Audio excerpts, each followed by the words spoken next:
drives taking children to one of the dozens of little private prep schools dotted around Hampstead. She paused again outside a dentist's surgery. When did children first need to go to the dentist?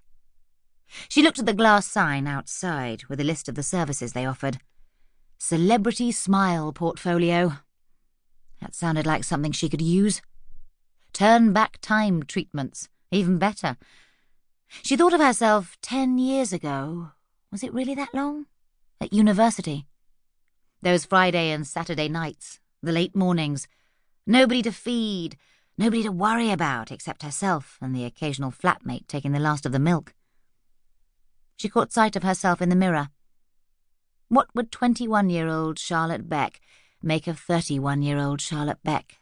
Sleep-deprived, hair unwashed, and, she suddenly noticed, with a stain on the front of her shirt. She pulled up the zip of her jacket so that it couldn't be seen. They continued up the hill. "Where are we going?" said Oscar. "Where we always go. To the pond. Maybe one day we'll get a boat." "What sort of boat?" "A little sailing boat."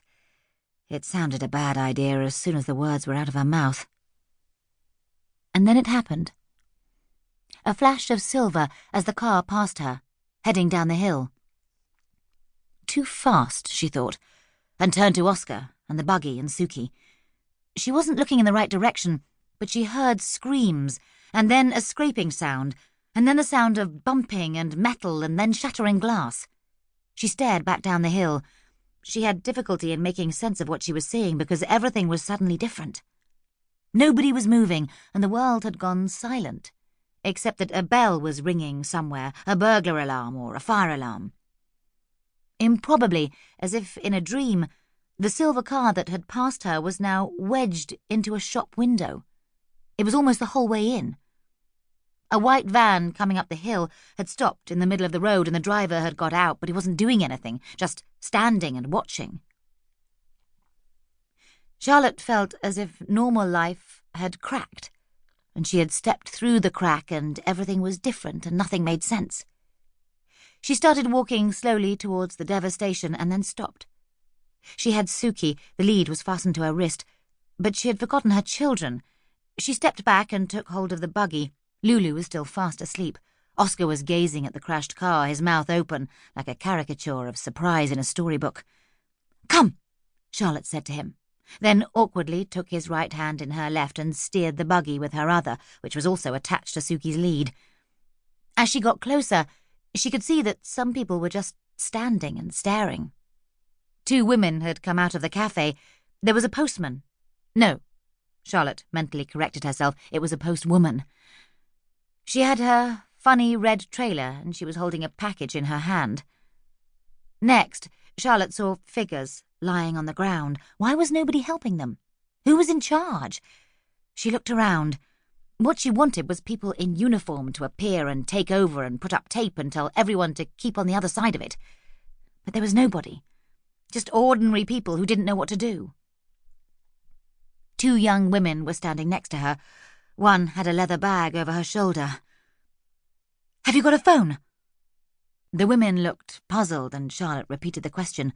One woman raised her hand to show the phone she was holding. "Ambulance," said Charlotte. 999, call it now." She looked at the other woman, then gestured at her children. "Take care of them," she said. "1 minute, I'll be back."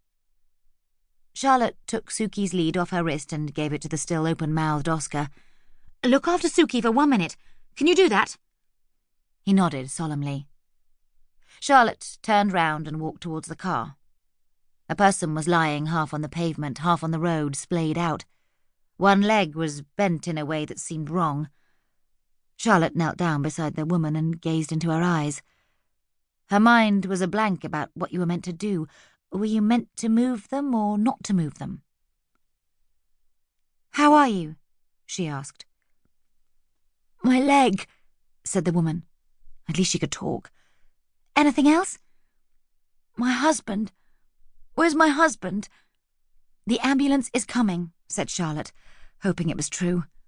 She walked round to the other side of the car. An old man was lying on his back. He was staring up at the sky without blinking and without seeing. It was the first dead person Charlotte had ever seen.